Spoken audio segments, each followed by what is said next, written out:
good. This is 1480 KRAE Cheyenne. Also being heard on translator K266CC Cheyenne at 101.1 FM.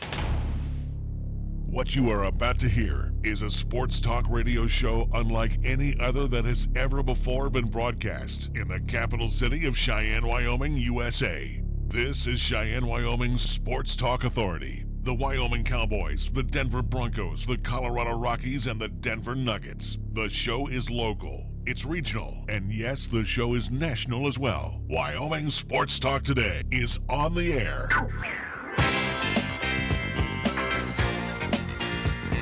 If they're talking sports on the radio in Cheyenne, this is the place it happens. This is Wyoming Sports Talk Today. And today's program being brought to you by Taco John's of Cheyenne, where the big doings are on the South Greeley Highway, as they will open up the new prototype restaurant coming up Saturday morning at 10:30. We'll get a chance to tour it tomorrow. Thank you to our very special friends here at Taco John's of Cheyenne. Nick, you'll agree. Brought in some delicious breakfast burritos, potato olays, and they were oh so filling. Taco John's of Cheyenne. See them. KRAE Avenue, Yellowstone Road, right here at the corner of Delrange and Ridge. My good friend Diana Tafoya and her great crew over there at the corner of Pershing and Ridge. And, of course, again, Saturday morning, 10:30, the South Greeley Highway address will be open once again. Taco John's of Cheyenne. We want to thank Kia of Cheyenne over on Nation Way, AJ and Greg and the entire crew over there, where they like for you to take a test drive of the new 2020 model year Kias that are on the lot, or maybe have your eye set on one of those 19s like a Kia Soul. You know what? They are specially priced to go right now, so check out what AJ has for you over at Kia Cheyenne on Nation Way. Platte Valley Bank ×2, the original location on Vanda High, of course, the east side location at the corner of College and Pershing. Maybe it's time for the remodel loan. Maybe you're looking at a refi. Well, you know what? Rick and the crew can handle all of that for you over at Platte Valley Bank of Cheyenne. Chick-fil-A at the corner of Windmill and Delrange, Ray and Cindy's Place, where they got mac and cheese on the menu. So, again, you know that's going to fill up the tum-tum, especially with a chicken sandwich and waffle fries as you get ready for the Thursday night football game. For a limited time, their frosted caramel coffee still available for you. Serving up 3 delicious squares Monday through Saturday across from Powers Field and Menards. Chick-fil-A, Windmill, and Delrange. Medicap Pharmacy for all your pharmaceutical needs. Now, you can shop inside and check out all of the extra sundries that Gene has for you, or you can use the convenient drive-thru. They're open Monday through Saturday. Bluegrass Circle, next door to Texas Roadhouse. B&B Appliance and TV at 714 Central Avenue, your home for GE, Maytag, Frigidaire, Whirlpool, and more. And again, remember, they service what they sell for over 50 years. Bruce and the crew will take good care of you as per normal at 714 Central Avenue. Lennox Auto Body over on Dunn Avenue, the Auto Glass and Detail Center over on Pershing Boulevard. And again, all part of Lennox Enterprises, again, serving our community needs for over a quarter century, founded by Dick Lennox, tradition carried on by his daughter Heather, hasn't missed a beat whatsoever. Again, you want a showroom new, by golly, you want to get it fixed by Lennox Auto Body. You want it Lennox clean, then you want to go to the Auto Glass and Detail Center over on Pershing Boulevard. First Tier Bank just over there a few minutes ago. Saw my good friends Tim and Tad and the whole crew over there. And again, they invite you to stop on in for their special CD rates right now with good annual percentage yields. You're going to like what you see over at First Tier Bank, open Monday through Friday. And across the street at 1507 Stillwater Avenue, Suite D in the Greenway Commons, it's Mondello's Pizzeria, where Joe has been at this for almost 5 decades here in Cheyenne. Matter of fact, his pizza is right to the top 10 nationally by the Food Network folks. That tells you something about the ingredients and the love and care that is put into each pizza over at Mondello's Pizzeria. Fresh made dough, fresh ingredients, again, fresh baked bread for those delicious sandwiches. See Joe and the great staff today over at Mondello's Pizzeria at 1507 Stillwater Avenue, Suite D in the Greenway Commons. And it's Scoreboard Time. It's being brought to you by Pepsi of Cheyenne. Here's Nick. We'll look to at least this weekend with LCCC Athletics. Saturday's contest for men's and women's soccer. The times have changed for these games, but they will be at home hosting Western Wyoming Community College, again, both for the men and women. Games have shifted up, or at least shifted just barely ahead in time. For the men's contest up first this Saturday against Western Wyoming, it is now a 1 o'clock kickoff time. And for the women against Western Wyoming, again, after that men's contest wraps up, or at least tentative set, for now 3:30 p.m. again this Saturday. LCCC women's volleyball, they'll be on the road at Western Wyoming. They'll be in Rock Springs as they will take on at least the Lady Mustangs out there. So LCCC women's volleyball this Friday at Western Wyoming. That is a 6 o'clock start time out there. NHL action for tonight. You will see the Boston Bruins at TD Garden hosting the Tampa Bay Lightning. Minnesota Wild will be in Montreal to see the Canadiens. New Jersey Devils, they will host the New York Rangers. That's going to be a 5 o'clock start time, and you can see it on NBC Sports Network. St. Louis Blues at home at the Enterprise Center. They will host the Vancouver Canucks. New York Islanders will travel to Winnipeg to see the Jets.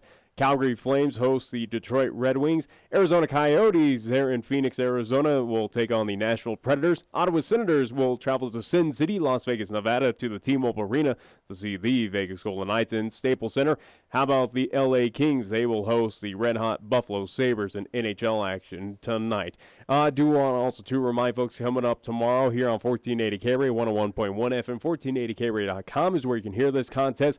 Video live streaming as we normally do on Periscope via Twitter and the 1480 KRAE YouTube channel. So 5 ways in total to listen, watch this game coming up this Friday between Cheyenne East as they play host to Rock Springs. They're live at the Oakey Blanchard Sports Complex. 6 o'clock start time is the at least tentative time for this contest. Again, kickoff 5:20-ish pregame show here on 1480 KRAE. Again, as we wind down the 2019 regular season, again, we got this week and one more before playoffs are officially here in the state of Wyoming. We got Major League Baseball. They will play ball in the Bronx tonight as the Yankees will entertain the Houston Astros. It's Game 4 of this best-of-7 ALCS. The winner to face the Washington Nationals, who will be patiently waiting for the winner of this series. Zach Greinke will get the call for the Stros, and Masahiro Tanaka will be on the hill for Aaron Boone's New York Yankees. And again, they'll get things underway around 6:08 this evening.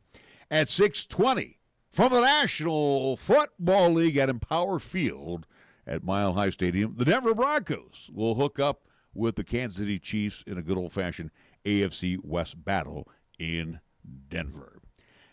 I want to remind you, coming up on our program today before we head to the break, we have for you today Will Gray, athletic director from Pine Bluffs. We'll hear from Mark Lenhardt, the head coach at Rock Springs High School. We'll also hear from Chad Goff.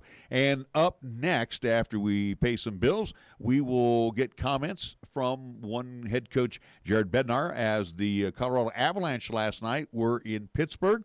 Unfortunately, we can't say they're 6-0, but they did go to a tie last night and then eventually lost in overtime to the Pens in the Keystone State. Final score 3-2. Coach Bednar will step up to the mic after this timeout right here on 1480 KRAE. I'm Nate. And I'm Kate. And we're not just literal taste buds. We're best buds. And there's nothing that we love more than a cool, crisp, deliciously refreshing Pepsi. Sure, we live inside your mouth. But that doesn't mean we don't enjoy the finer things. Hey, Nate. Pepsi incoming! Here it comes! Tastes so good. Tell me about it. So, amazing. That's what I was thinking. It's like we share the same mouth, Kate. Forever and ever, Nate. Make your taste buds happy and pick up a delicious, refreshing Pepsi.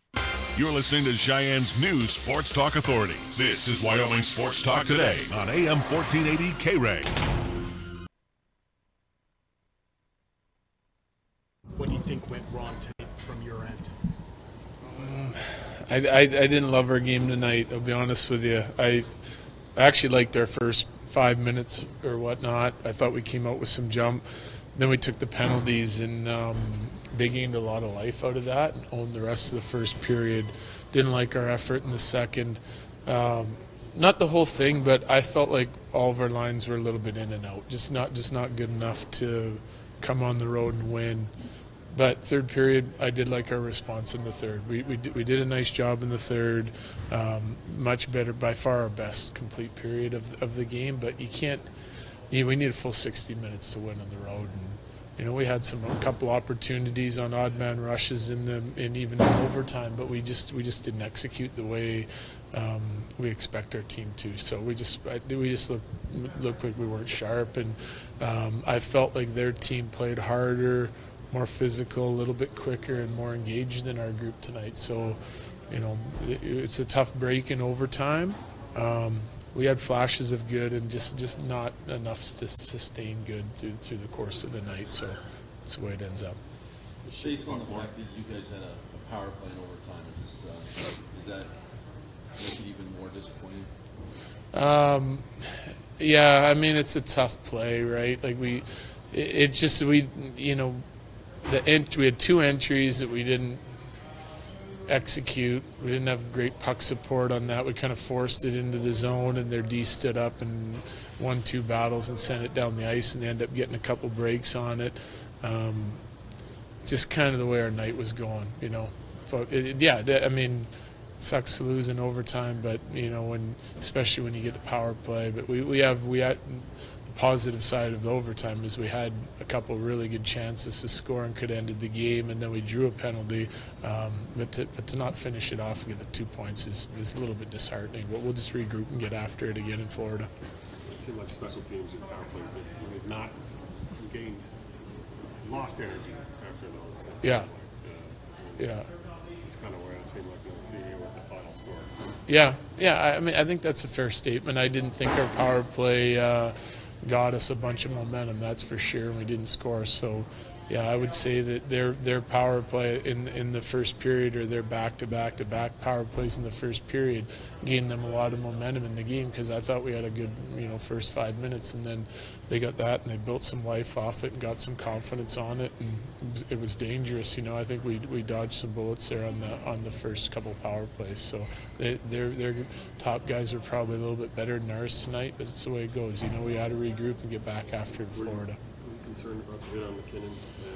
Well, yeah, I mean, I got to be fair to Nate. Like, he didn't have a great night, but he's playing on one leg, Like, he got hit, he got the Charlie horse, and so he was hurt, and there's no question. He's stretching it every shift on the bench and trying to grind through it, and that line got better in the third period. Like, it's not easy to play when through a whole game like that when you keep getting bumped and you're as sore as you are. So I give him credit for fighting through it.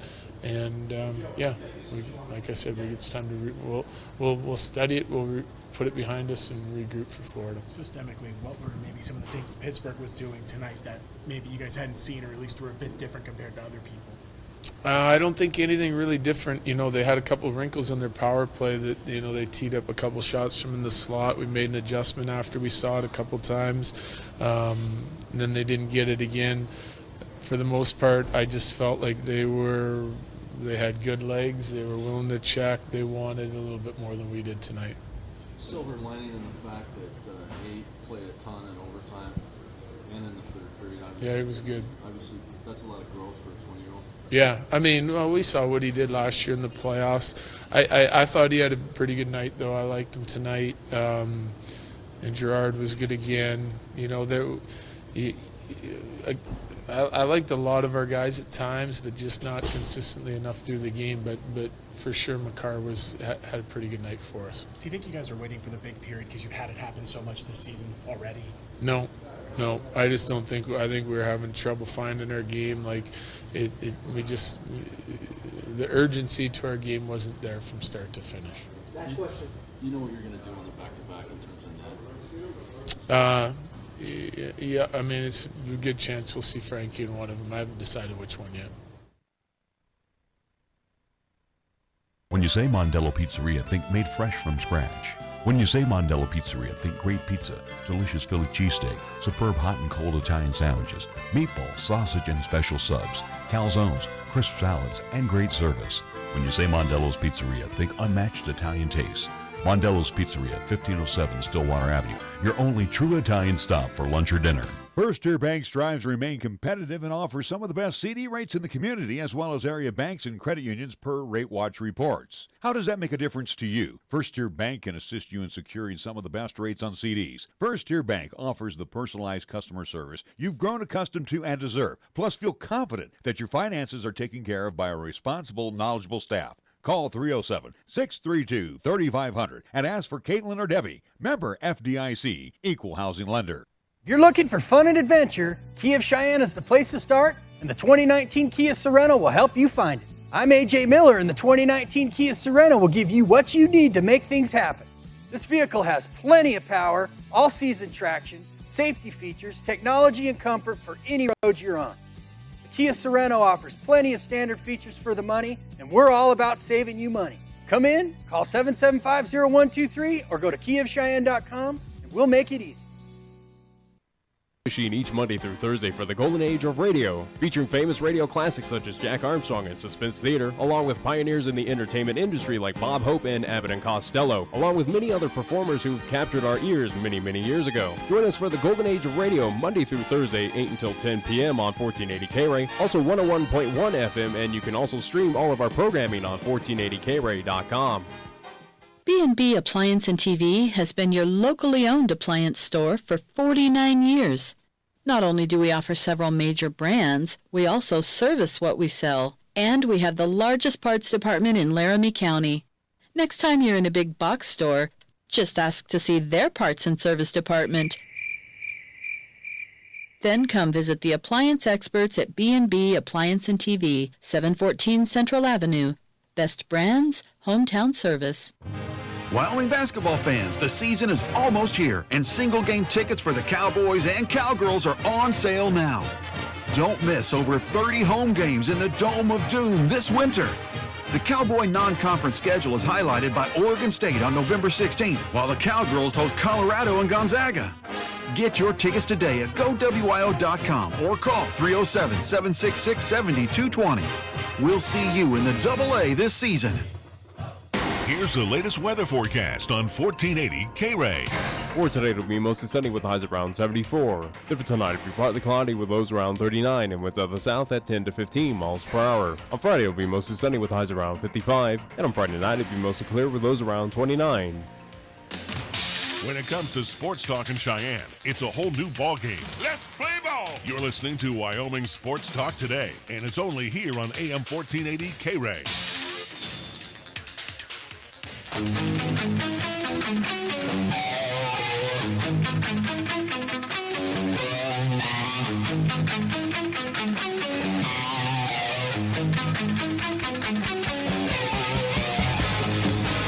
Welcome back to Wyoming Sports Talk today. I felt it was a smart move to go ahead and go with hockey first since we had it yesterday, and with the Avalanche being on the tear that they were. Again, last night, Coach Bednar, I think, is, obviously disappointed in the overtime loss, but I thought they played well on the road against the Pens.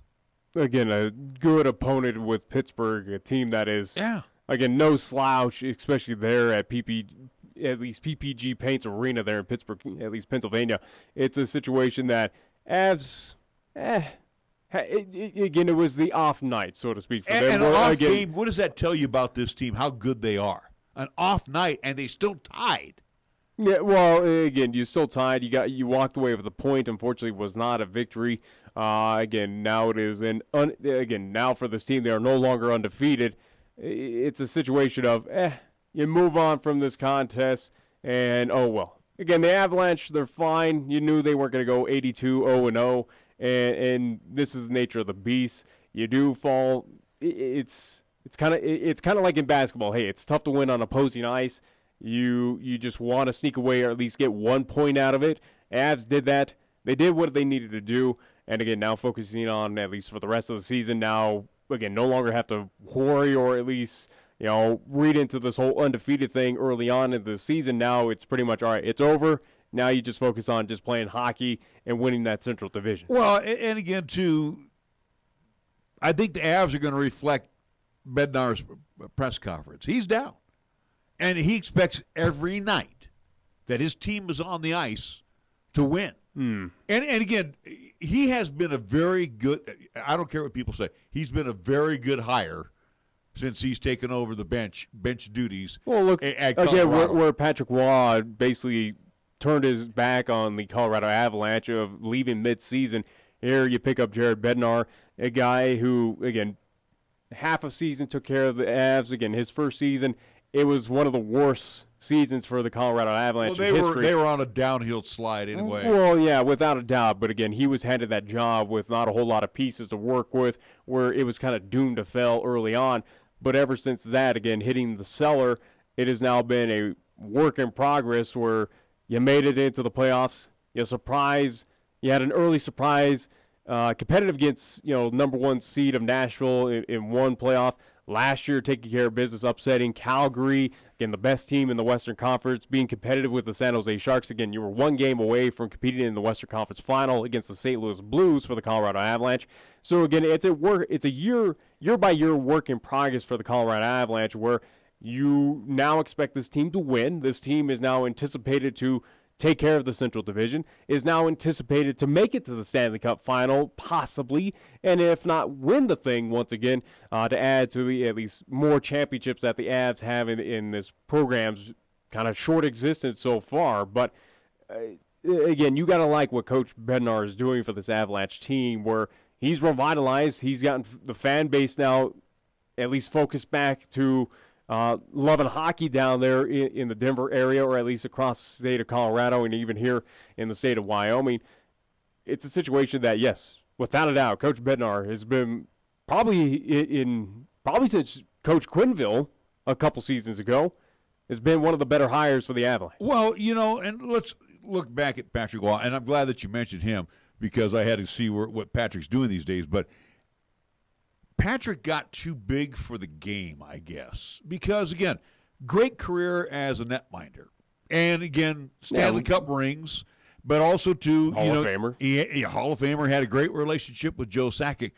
But he got too big for hockey in its current state where he was unrelatable to his players. And then when ownership started, coming down on him, it was like, I don't need you guys. I'm out of here. And again, bolted mid-season and turned his back on that franchise. Again, that fan base that loved Patrick Waugh. Oh, he actually left before the start of the 17 season. Well, yeah, again. It was the preseason. And basically he bolted. So, the Avalanche are in a scramble. So they, luckily Jared Bednar had been with the organization, and they were able to elevate him to that head coaching position. But again, Patrick Waugh basically left the cupboard empty. And again, with his continued fighting with the upper management, you knew that this volcano was going to explode. And we talk about farm systems in baseball and how that evolves. Again, same situation in NHL where you look at,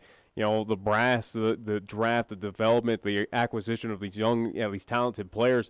It's paying off dividends, again, whether that is bringing up now from the Colorado Eagles, your AAA affiliate, formerly of the San Antonio Rampage, when they have now moved on outside of the Colorado Avalanche kind of at least family system. But again, now you look at with the East Coast Hockey League, AA, where the Eagles were a couple seasons ago, now with the Utah Grizzlies, you have a situation that this is a team that was built from within.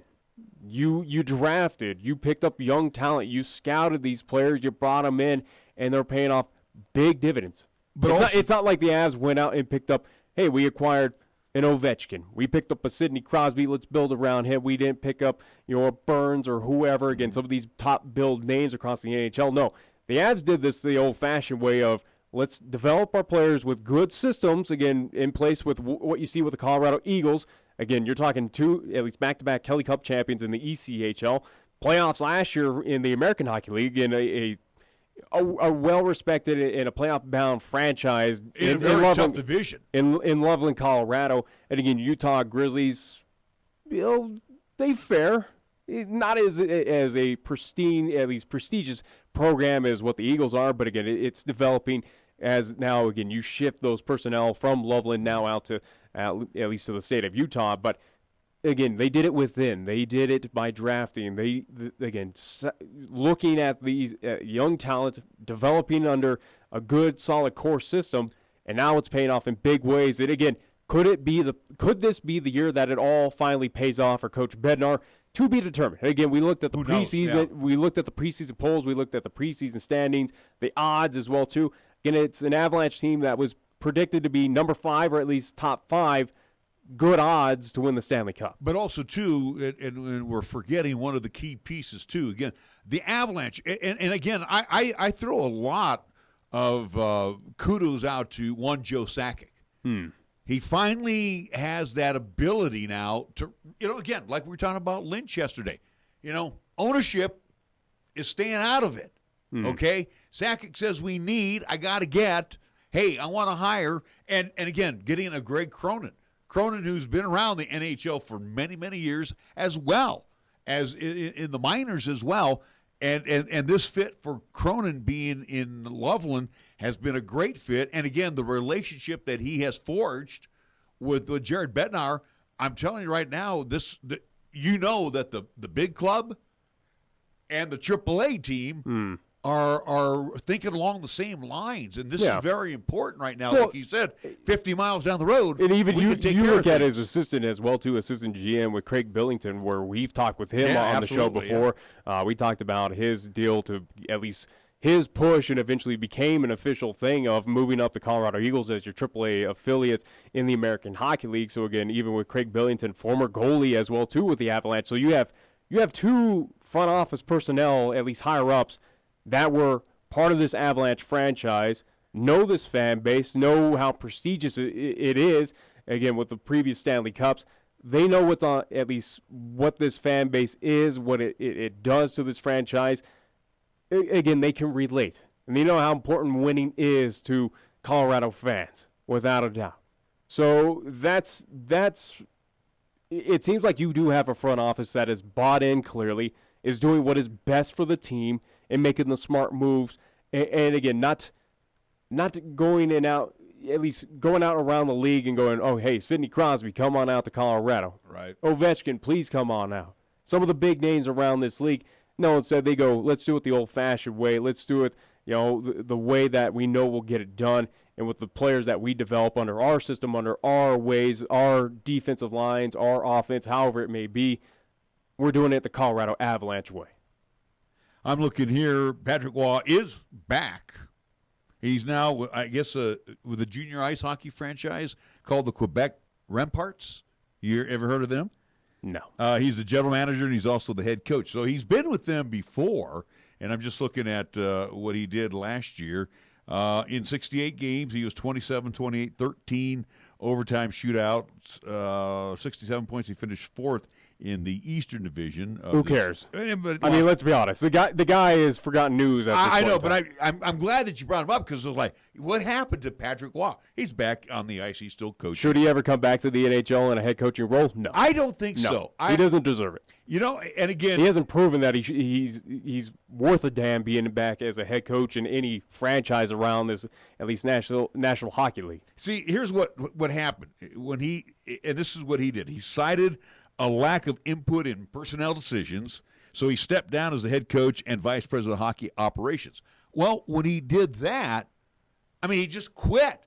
Well, guess what? Well, and every franchise in the NHL is that a long way saying that it was a Kroenke thing? Is Kroenke at least? And again, that's a whole separate thing as well too, because again, Kroenke, Sports Entertainment, owns not only just the Nuggets, the Colorado Avalanche, also too has stakes in one LA Rams, and that's a whole different story of where that ownership is now muddling things and trying to be.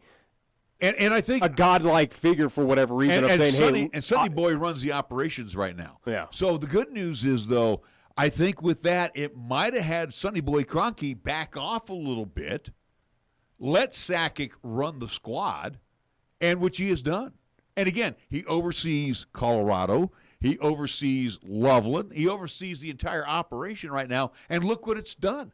Stay out of it, Kroenke. You just go count the dollar bills that come in, and let the hockey professionals take over. But also, too, Patrick Waugh had way I don't want to say attitude, but he was a hothead. There was no doubt about it. And also, too, you look at Patrick Waugh, again, he became unrelatable to the younger guys. It's a different breed.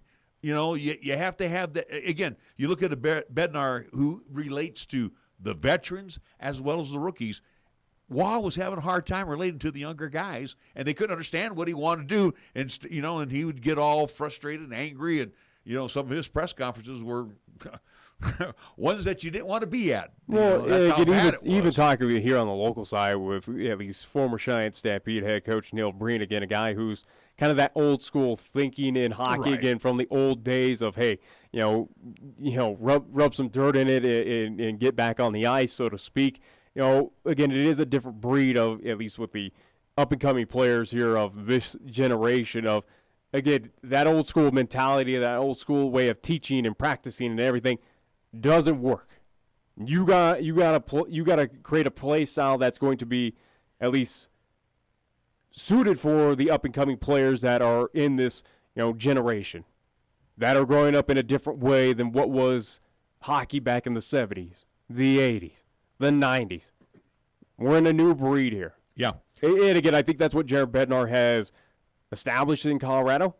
Again, obviously the young players there, the development that is at least accrued here over the past couple seasons, it's paid off in big dividends. And Cronin, with his time in both the National Hockey League and as well as the minors, he also knows the drill and has become, again, even in our conversations with him, a man that's very confident in what he does and feels very good about who he puts out on the ice, and again, has no regrets sending guys. That's his job, is to get these guys prepped and ready to go to the big squad. And again, you have two guys right now, your AAA as well as your head coach, that have things well in hand. And really, Colorado Avalanche hockey, barring, what can I say, free agencies, driving people nuts. I mean, this is a pretty healthy franchise for the next 3 years. Yeah, without a doubt. And again, you look at what they have to draw from for the Colorado Eagles. Yes, this is a team that is well off. It isn't a rebuild situation. No, they're here. All they need to do is just reload and take pieces from the Colorado Eagles that are already very talented, very good, and you're set in stone. Again, as we've talked in preview with Colorado Avalanche, is it a team that's a few pieces away from at least getting back to the Stanley Cup final? I think so. Especially in this very competitive Western Conference where they might run into a few snags here and there, whether it is on the central side of things or in that Pacific division and go through that postseason. Again, we know the Avs are making the postseason. That's a guarantee. This team is that good to make it to the postseason. We know that, but is it good enough to get to the Stanley Cup final? And if not, hoist that trophy once again. Well, I think we saw last year with the Avalanche, they took that next step after beating the Flames. And again, took San Jose to the limit. Well, again, if you go off of that, then this season you expect nothing less than this team making it to the Western Conference Final. I would agree with that, but I'm not going to hold my breath. I would anticipate that. I would anticipate that for the Avs. But the Avalanche got strong, and other teams got stronger as well too. Yeah. And again, too, like you talk about your Vegas Golden Knights. That team stumbled early. So you got to be, and again, where they lost to San Jose, albeit on bad calls. But, Calgary stumbled early. They shored up some stuff during the offseason. So, and again, everybody's out to go after St. Louis. St. Louis doesn't want to go into the playoffs and be a first-round elimination like Tampa Bay was last year. Yeah. Or even Washington. So, the West is going to be a very exciting time for playoffs when that does arise. We got to take a time out. We're going to come back. Thursday night football down the road in Denver after this right here in 1480 KRAE. Welcome to the biggest thing in tacos since tacos. Introducing the Taco Perfecto from Taco John's. That's right, we said it. Perfecto. That's Spanish for perfect. We redesigned it with an aerodynamic shell to give you the best bite every bite. Choose between seasoned to perfection beef, chili lime chicken, or upgrade to hand-carved sirloin steak. Sure, it was hard to perfect, but it's easy to eat. The Taco Perfecto from Taco John's. Bigger, bolder, better. At Platte Valley Bank, we love to see our customers come through the door. Well, we know life can be busy and you don't always have time to come to the bank. That's why we offer user-friendly online and mobile banking products with features such as bill pay, recurring transfers, mobile deposit, and now digital wallet. At Platte Valley Bank, you can manage your money how you want, when you want. Whether you prefer to bank in person, over the phone, or online, Platte Valley Bank makes it easy to take care of your finances. Platte Valley Bank, member FDIC. MHP is a certified public accounting and consulting firm located in Bow, Cheyenne, and Fort Collins, offering accounting, tax, and consulting services to businesses, not-for-profit, government, and individual clients. MHP takes pride in their commitment to providing close, personal attention to their clients. They also continue to invest time and resources in continuing education, state-of-the-art computer technology, and valuing their relationships with you. MHP is a proud supporter of local and UW athletics. MHP, 314 West 18th Street, or call 634-2151. Did you know that in rural areas of Laramie County, electricity is reliable and affordable because of High West Energy? Based in Pine Bluffs, High West Energy is an electric co-op owned by the 10,000 customers we serve, and that includes F.U. Warren Air Force Base and 20 subdivisions around Cheyenne. For more than 75 years, High West has been proud to play a part in the steady growth and economic development of this region, while also contributing to local nonprofits, charities, and civic organizations. The team at Chick-fil-A, Windmill and Del Range, directly across from Powers Field and Menards, are proud sponsors of the student-athletes for the 2019-2020 school year for high school and LCCC. Not only do they support the athletes, but they are ready for your next cater-out event, meeting, or gathering. A special thank you to Chick-fil-A and all they do for 1480 KRAE and our sister station KYOI-FM during the year. For more information, call Chick-fil-A at 638-4444. Are you looking for a pharmacist who will actually take the time to talk to you? Then come to Medicap Pharmacy. We're dedicated to healthcare only, which means we'll fill your prescription quickly, and then we'll make time to listen, answer your questions, explain your prescriptions, and tell you about possible drug interactions. Medicap Pharmacy will always make time for you. Medicap Pharmacy, 1947 Bluegrass Circle, next to Texas Roadhouse in Cheyenne. Or call 635-3712.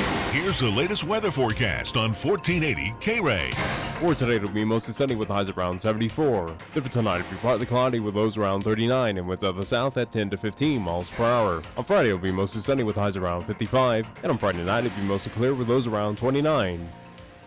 Here the season never ends. From Wyoming sports to the Broncos in Denver. From Rockies baseball to talking hoops with Nuggets basketball. Local, regional, and national. This is Wyoming Sports Talk Today, right here on AM 1480 KRAE.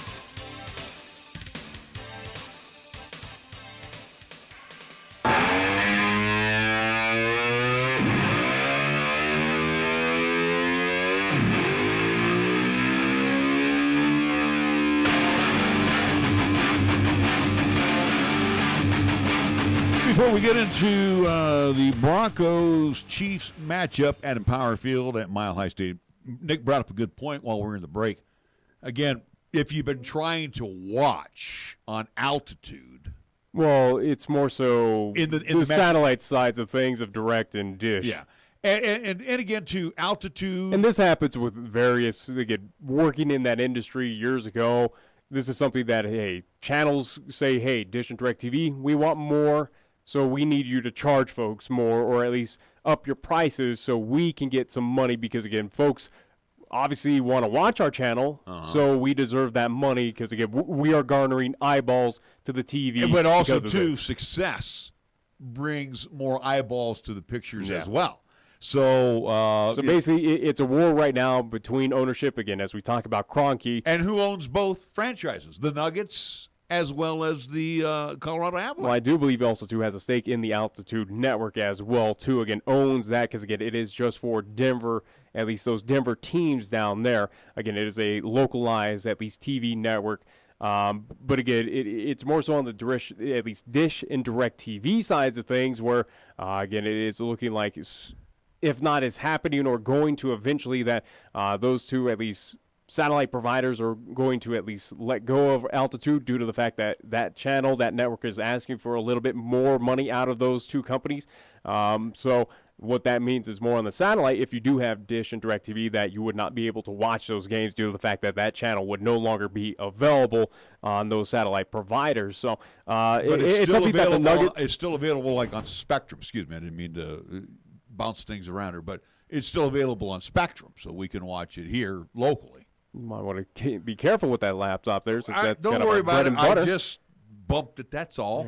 Anyways, again, a moron. as the Avalanche and the Nuggets have, if you're not seeing on their websites, again, they have a petition to basically say, hey, Dish and DirecTV, keep us on board, or at least keep altitude on, at least on your satellite, at least network, so fans can still watch these games. So again, it's kind of this butting of heads, and we'll see what happens. But overall, again, this back and forth between corporate giants, where again you got the billionaire that is Kroenke, who has probably enough money as is. Again, also too getting funds and monies through what is a successful franchise, a franchise that's moving to a brand new stadium with the one LA Rams. Again, you have both the Nuggets and the Avalanche doing fairly well. Again, partial ownership of that Altitude Network. The guy's got money, and he could probably do without, or at least again, what is the back end, or what is he's this money trying to cash for? in on the success right now. Yeah. And do you blame him? I don't blame him. No. You know, I'm not a fan of the Kroenkes. But I'm just saying, either way, fan of this back and forth does not. It hurts the fans. And again, when you get comments like, again, from Nuggets head coach Michael Malone, this was an article in the Denver Post. He said, quote, get your butt to the arena.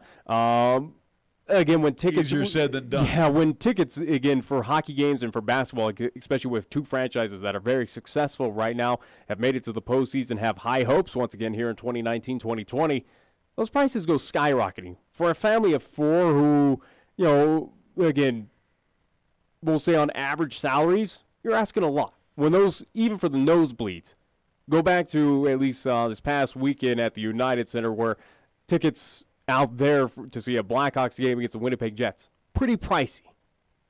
Same with the Denver Nuggets, same with the Colorado Avalanche. For a family of four to park as well, too, where parking's $20, getting gas out, at least putting in gas to travel down, whether it is you're close by or throughout that kind of metro area or the Front Range. You know, again, it all costs money. Food, expensive at all these arenas. And again, the tickets that are minimum $90, $100 for cheap seats, quote-unquote cheap seats. It's easier said than done. Well, you know, again, you go back to baseball, a family of four, going to a baseball game. Or even when you and I went, I mean, it's not cheap anymore. If anything, this hurts your true-blooded fans that, again, can't afford it, want to support their teams. The walk-up, it hurts the walk-up fans because you have your base of season ticket holders on both the Avs as well as the Nuggets. Yeah, but again, asking for season ticket, again, if you're a blue-collar, at least person around the state of Colorado, state of Wyoming, hey, that's not feasible. No. You can't doll out that much money again. You would have to go into partnership with about 6-7 other people, you know, and you go to these 10 games, I go to these 10 games, that type of deal. But no, I agree with you. But again, too, when you have success, as is forecast, at least as we were talking for the Avalanche, and you look down the road for the Denver Nuggets, this is where you got to give Kroenke Sports their due. They're looking through the forest, through the trees, saying, we're sitting on a gold mine here. We're going to be good for the next few years. And where, again, eyes are going to be drawn to those television sets and watch competitive games, competitive 82-game seasons for both teams. Let's try to draw more gold from the well. And again, that's a business decision. It's not a dumb thing that they're doing. Again, they're on with Spectrum up here, so at least we still have that opportunity to see it. But like you said, the dish providers right now are the ones that are telling their customers, sorry, we can't help you out. Well, again, they're doing that due to the fact that, hey, we don't want to charge you more because they're asking more of us. If we pay out what they want, we got to charge you more. So in the end, it doesn't help out anyone. No. This really doesn't help out anyone. Like, again, it hurts those true blue fans of Avs, for Nuggets, for whatever it is. Again, and this is more on that satellite side of things of saying, sorry, we don't think it's fair to pay them more to then charge you because, again, now we got to recoup. Again, as Dish is a business, they got to make money. DirecTV is a business, they got to make money. So, again, i.e., when they're getting charged higher prices from these companies, again, whether it is Altitude Network, from Viacom, whatever it may be, hey, to recoup that loss for paying them more, you got to back in charge the person. Well, and again, this is atypical of most negotiations. Yeah. Even in our country today, no one wants to bend. altitude is dug in. Dish has dug in. Nobody wants to come to the middle. Even the middle is not acceptable for either Dish or for Kroenke Sports. Think about it. You know, it's like, okay, and just throwing this out, and throwing out a really bad number, $5, okay? Come to the middle, $2.50. See if you guys can agree on that. They don't want to do it. I want X. You're going to have to charge X. And nobody's is bending right now. This could drag on for a long time. Yeah, we'll see. Again, it is a contract negotiation, and again, it is something to agree on terms and term length and all that. Again, to just say, hey, we're locked in, and obviously both sides are going to counter argument this whole time. Lawyers get involved, and again, like I said, all this does is now it hurts the fan bases. It hurts the fans that can make it out to the Pepsi Center. Also, too, can't travel abroad. They want to watch their teams in Boston or out in Oakland or, down in Southern California, wherever it may be. Again, it hurts them in the long run. And some people that have the dishes have to have Dish. Yeah. They can't get on the cable systems that are available in certain areas. So you are hurting those fans, those fringe fans. You're also, again, there's a reason why people have Dish Network and all of the other type of satellite providers. There's a reason why they bought it in the first place. Yeah. So yeah, you're hurting the guys that butter your bread. Yeah. Because these guys are sending the checks in every month saying, "Hey, thanks, appreciate my satellite service." Moving on to Empower Field at Mile High Stadium tonight, which is going to be brief. Let's be honest. For the Broncos, they don't have a prayer. They're not winning this game. I agree and disagree. I don't think they'll be competitive. I think this is a Patrick Mahomes butt whooping in the making. Yeah, where but you know what? That Kansas City offense could easily run over that team. Vic Fangio, if he's smart, as well as that coaching staff, and you look at game film from the last two games with the Texans and with the Colts, you kept Patrick Mahomes on the sidelines. You ran sustained drives. That's the way you beat Kansas City. You keep him off the field. Broncos can't really muster up sustained drives. Let's be honest. Well, they're going to – I think tonight with the Broncos – do I think the Broncos lose? Yeah, I do. Yeah. Okay? I don't think they could beat Kansas City. Matter of fact, Kansas City's only favored by 3 points in this game. Believe that. Whatever. I know, but believe that. They're only favored by 3. Because, again, if Kansas City was 6-0, they'd be favored by about 20. But they're not. Denver's coming off 2 consecutive wins. Kansas City's lost 2 and that's what's consecutive evening out those odds without a doubt. But this is a situation that Denver's offense cannot keep up pace with the Kansas City offense, and a Kansas City offense that could easily exploit that Denver D that is nothing too spectacular. Well, it's getting there, but it is not that lockdown defense of old. It's got its chinks in the armor that Patrick Mahomes easily could take advantage of. This has the workings, at least tonight, coming up on Thursday Night Football for Kansas City, to put up a 35-7 final score. Well, it could get that, but at least just ugly out there down in Denver. That Denver, I don't foresee them competing in this game. Well, I think this is that first game where that defense, again, can't stand up to how this high-powered offense. I know, but you're throwing all the weight on Mahomes' shoulders. McCoy, wait a minute, since they picked up LaShawn McCoy, they've always had a premier running back that would get you about 100 yards every game. Well, McCoy has not lived up to that billing yet. That's why you go to one Patrick Mahomes, who has proven that he can get it done by himself. And Travis Kelce now has been a marked man. And this is going to happen down the road, even with the 49ers. You're going to see Kittle. He's going to start being marked. We're seeing that with Ertz in Philly right now. Again, teams are going to find ways to keep these guys bunched up in the line of scrimmage, double cover them in the seam. They're going to put all these little nickel dime packages together. So Kelce is starting to find the going a little tough as well. Mahomes really depends on him. But McCoy is one key piece for the Kansas City Chiefs. He's got to get going. And he hasn't really been significant in the last 3-4 years. If he, at Buffalo and here at Kansas City, he has not been. Could he establish at least the game tonight? I don't think so. Against this Denver D that is nothing all that spectacular on the rush defense? But he hasn't really done much. And that's what I'm thinking. I don't Could think this be that breakout game that, again, Denver's, you easily could. He easily could. Now, again, who's the better talented team on that football field coming up tonight? Kansas City. On yeah. both sides. And I'm not going to disagree with that. And again, I'm kind of shocked that they're only favored by 3. I think it's just more so because of the recent losses for Kansas City. You go in at least you put in a factor of that. Denver is, yes, red hot, so to speak, or at least they've won 2 straight against questionable teams, but still, it's still 2 wins for the Denver Broncos. But I think that's why it's so close, is because you're finding that Denver's starting to figure out things. Kansas City proves that they are mortal in some aspects. But in this game, we've seen Thursday night games get pretty ugly, and this is another one that just has that feeling that Kansas City might just take care of business. Well, that offense, again, you don't think that Patrick Mahomes is right now licking his chops, looking at that defense and going, all right, here's my chance to shine and get this thing back rolling.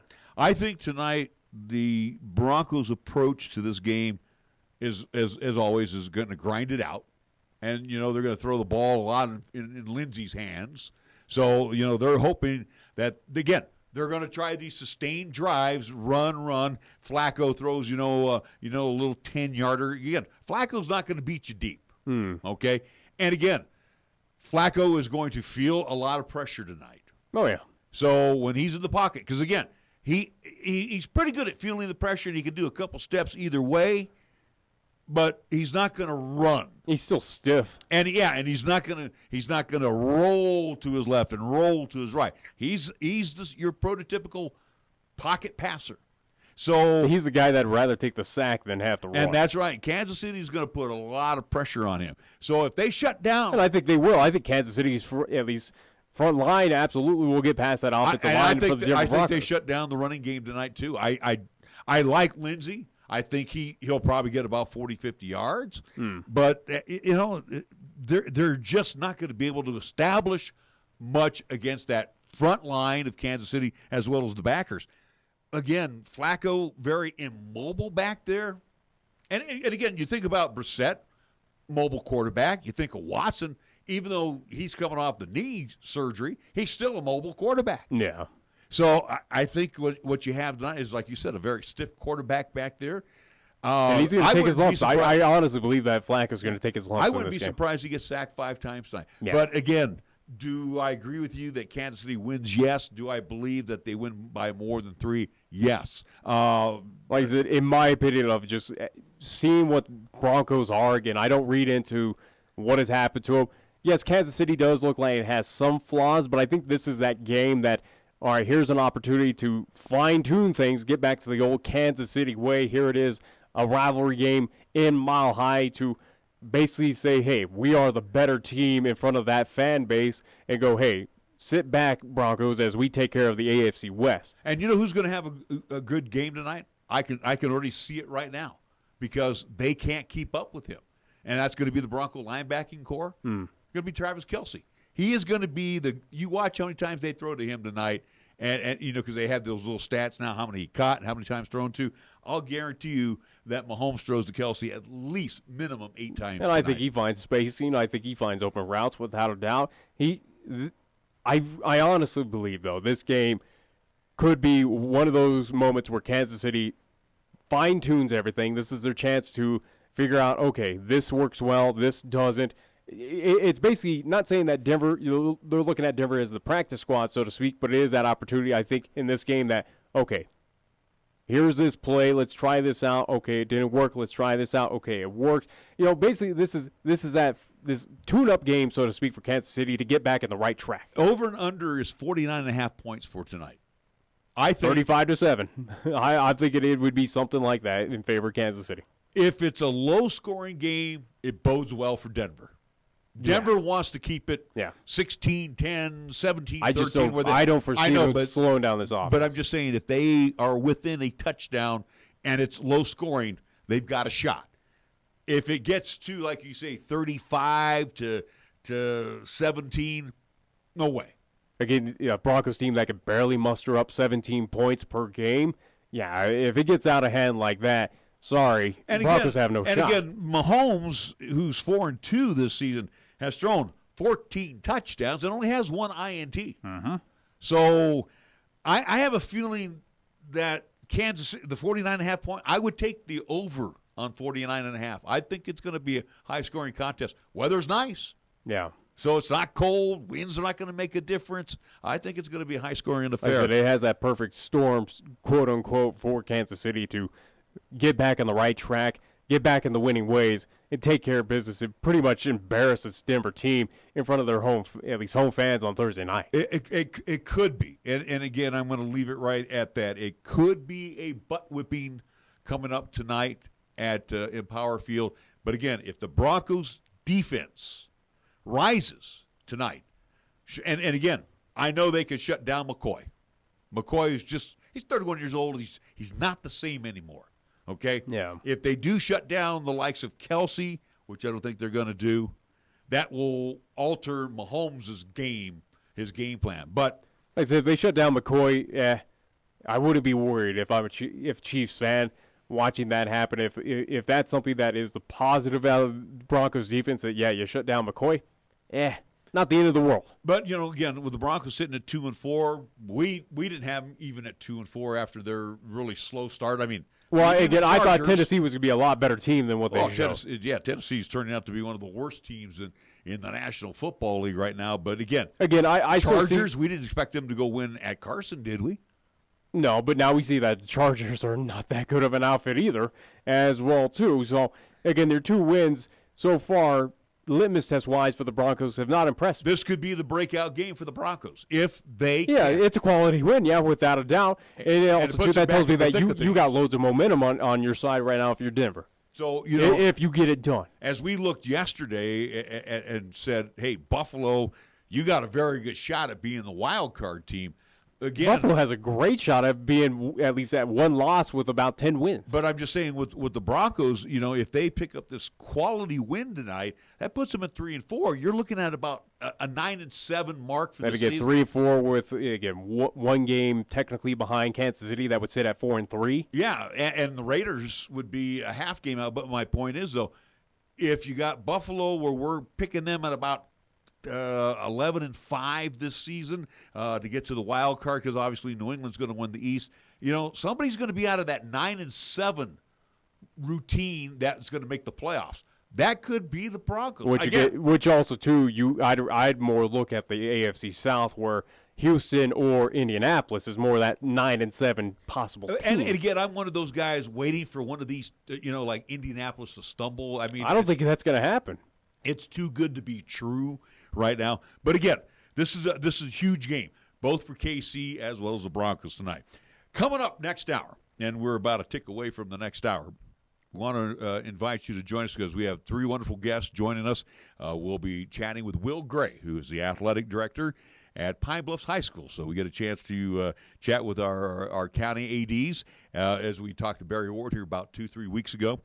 We also will hear from Mark Lenhardt, former Cheyenne Central product, who was most recently coaching up at Torrington last season, got the head coaching position at Rock Springs. He will be this week's opponent coach as they will be coming to town tomorrow to face the East High Thunderbirds at the Oakey Blanchard Sports Complex. Speaking of East High, we also will talk to their field boss in Chad Goff. That is all coming up in the 4 o'clock hour, plus our weekly picks.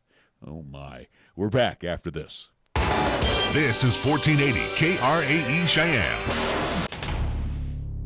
What you are about to hear is a sports talk radio show unlike any other that has ever before been broadcast in the capital city of Cheyenne, Wyoming, USA. This is Cheyenne, Wyoming's Sports Talk Authority. The Wyoming Cowboys, the Denver Broncos, the Colorado Rockies, and the Denver Nuggets. The show is local, it's regional, and yes, the show is national as well. Wyoming Sports Talk Today is on the air.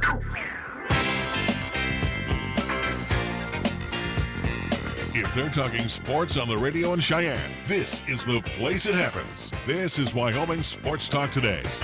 Wyoming Sports Talk Today, hour number 2, being brought to you by Mondello's Pizzeria at 1507 Stillwater Avenue, Suite D, the Greenway Commons. And again, Paisan cuisine at its finest for almost 5 decades now. Joe Mondello, family recipes, not corporate recipes, and you will taste always the difference when you dine at Mondello's Pizzeria against the corporate boys. 1507 Stillwater Avenue, Suite D, in the Greenway Commons.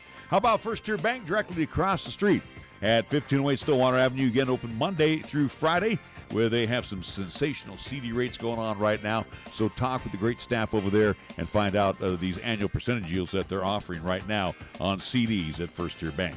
Lennox Auto Body over on Dunn Avenue, the Auto Glass and Detail Center over on Pershing Boulevard. They are both part of Lennox Enterprises, serving our community for over 25 years.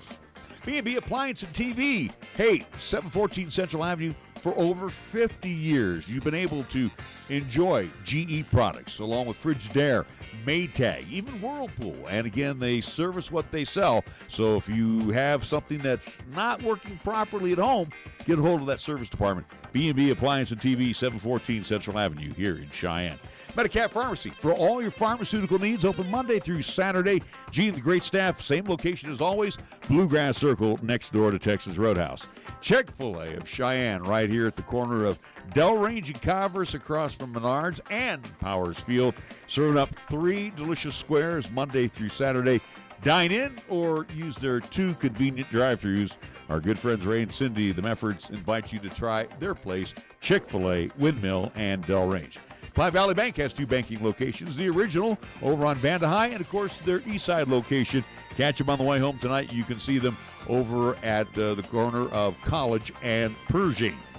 Key of Cheyenne on Nation Way. The 19s, the remaining 19s must go as more 20s are showing up. And again, the entire Kia family on display. AJ says kick a few tires, take a test drive, and your vehicle will do the rest. All you have to do is just sign on the dotted line, and you know what? They're going to make you an offer you can't refuse. Always at Key of Cheyenne on Nation Way. And we want to thank Taco John's of Cheyenne a couple ways. We want to thank them for the wonderful gifts that they brought this morning as we were talking about the new South Greeley prototype venue that will be opening coming up here. Again, it's the old location on South Greeley Highway. Absolutely gorgeous store. We'll get a chance to tour it tomorrow. Open to the public officially Saturday at 10:30. Again, other locations to enjoy delicious Taco John's cuisine. Matter of fact, we might as well get a 6-pack and a pound for tonight. We're talking, go to KRAE Avenue, Yellowstone Road, the corner of Del Range and Ridge, Pershing and Ridge. So again, there's many choices for delicious cuisine, especially when it comes from Taco John's of Cheyenne. And we get things underway. It's Scoreboard Time. It's brought to you by Pepsi of Cheyenne. Here's Nick. LCCC Athletics for this weekend. We'll look at Saturday's contest for men's and women's soccer, as they will be happening here in town, as they will both host Western Wyoming Community College. Times have shifted for both men and women. For the men's contest, it will now be a 1 o'clock kickoff time there this Saturday, and for women, they have moved up to 3:30 this Saturday again, as they both host Western Wyoming Community College. For LCCC Women's Volleyball, Friday at Western Wyoming, there in Rock Springs, they will take on that team, as that will be a 6 o'clock kickoff there. Again, LCCC Volleyball in action this Friday and also to this Saturday, as for Saturday's game, they'll be at Central Wyoming College. NHL action for tonight. Boston Bruins at home at the TD Garden will host the Tampa Bay Lightning. The Montreal Canadiens at Bell Center, they will take on the Minnesota Wild. New York Rangers will travel to New Jersey to see the Devils. That is an NBC Sports Network contest at 5 o'clock tonight. St. Louis Blues at the Enterprise Center, they will take on the Vancouver Canucks. The New York Islanders travel to Winnipeg to see the Jets. Calgary Flames host the Detroit Red Wings. The Arizona Coyotes in Phoenix, Arizona will play host to the Nashville Predators. The Vegas Golden Knights in Sin City, Las Vegas, Nevada, right on the Strip at T-Mobile Arena, will take on the Ottawa Sens. And the Buffalo Sabres, the Red Hot Sabres, they will take on the LA Kings there in Staples Center. That's what's happening. NHL action for tonight. And do want to mind, folks, coming up this Friday here on 1480 KRAE, 101.1 FM, 1480KRAE.com is where you can hear this contest. Video live streaming on Periscope, via Twitter, and the 1480 KRAE YouTube channels. 5 different ways to tune in for this contest, so there is no reason why you shouldn't. Cheyenne East at home hosts Rock Springs there at the Okie Blanchard Sports Complex. 6 o'clock kickoff here on KRAE. Also to our pregame show about 5:20-ish tentative schedule for that one. So again, looking forward to the contest as we at least wrap up here in 2019, the regular season in Class 4A. Major League Baseball, it will be Game 4 of the ALCS. The NLCS is history with the Nationals winning 4 games to none. This is Game 4 tonight. It was rained out yesterday. They'll get it underway in the Bronx this evening, 6:08 Mountain Time. Zach Greinke will get the call for the Astros. He'll be opposed by Masahiro Tanaka for Aaron Boone's Yankees. The Astros leading this best of 7. 2 games to 1, 6:08 start time. 6:20 start time on Fox Sports for tonight. It will be from the National Football League. Kansas City at Empower Field at Mile High Stadium to take on the Denver Broncos. KC 4-2, Broncos 2-4. Our scoreboard brought to you by Pepsi of Cheyenne. On the way, my conversations with Will Gray, Mark Lenhardt, and Chad Goff. All coming up right here on 1480 KRAE. Alright, if you're a gamer, you know the world of gaming is full of amazing gear. Portable cannons, flying tanks, whoa, like that one, mythic artifacts. But the most advanced tool in gaming today isn't even in the game. It's right in your hand. Mountain Dew Amp Game Fuel. Mountain Dew Amp Game Fuel is purpose-built for gaming, created with pro gamers for gamers. What does that mean? It means it's formulated with ingredients that have been shown to improve accuracy, whoa, and alertness. And Mountain Dew Amp Game Fuel tastes great too. Mountain Dew Amp Game Fuel even comes in a special can with a uniquely textured grip, so it's easy to refuel between respawns. The ones you're furiously trying to avoid? Hey, there we go. So next time you log online, gear up. Get the drink designed for gaming. Mountain Dew Amp Game Fuel. Victory in a can. Got something to say? Then get it off your chest right now. Phone lines are open at 307-514-1071. Make your opinion count and call the show. Wyoming Sports Talk today. Right now, it's our pleasure to talk with Pine Bluffs Athletic Director, Pine Bluffs High School Athletic Director Will Gray. And, of course, Will, in small marketville, USA, you wear many hats. So, again, being the AD is just one of many fun things that you get to do at Pine Bluffs High School. Yeah, that's right, man. Keeps me busy and keeps me out of trouble. You know, talking with Barry Ward, a few weeks back, and again, too, you look at, the Class 4A guys, and I'm talking about here in Cheyenne. Chad Whitworth, Jerry Schlabs, and, of course, Mark Webb over at Cheyenne South. But, again, tell us a little bit what's the difference of being the athletic director at Pine Bluffs as opposed to being in Cheyenne? The first thing when I think about it is, we offer, way less sports. So, in the fall, I only have, a couple things that I have to deal with, high school plus the junior high sports, but they're offering so many more things than we do. So they're spread a lot more thin than we are. And then on the flip side of that, Barry and I still teach, 5 periods a day, where I don't think those guys are in the classroom, but it's kind of that give and take of they've got more things they offer, so they're busier with those, but then Barry and I, are still in the classroom for 5 periods a day. Now, again, Pine Bluff's a very small community. Tell me the student athletes that you get the opportunity to draw from, just in Pine, or where else are you drawing the student athletes? We get some kids from Alvin. We get some kids from the Carpenter area. But majority of our kids do come from in town or, the surrounding area of town. But we have, a good chunk of kids from the Alvin and Carpenter areas. Let's talk about how tough it is at times, and you would know this better than anybody. How tough is it at times to field all of the sports that Pine Bluffs offers? It's not so much the difficulty of fielding it. It's just sometimes you're kind of in that down cycle where the kids you have, like for instance in football this year, we're just really young. We have a lot of young kids on the field, and we don't have a huge number of big kids. So, from year to year, it can be different.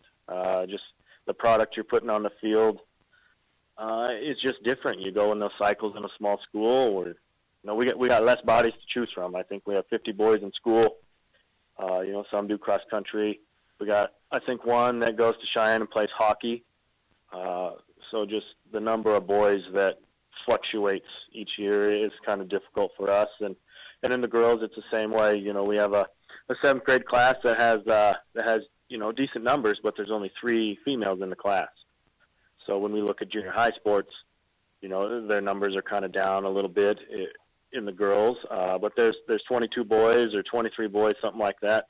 So our numbers in high school, as far as boys sports are going to explode a little bit. You know, and I mentioned when you mentioned girls, the first thing that came to mind was girls fast pitch.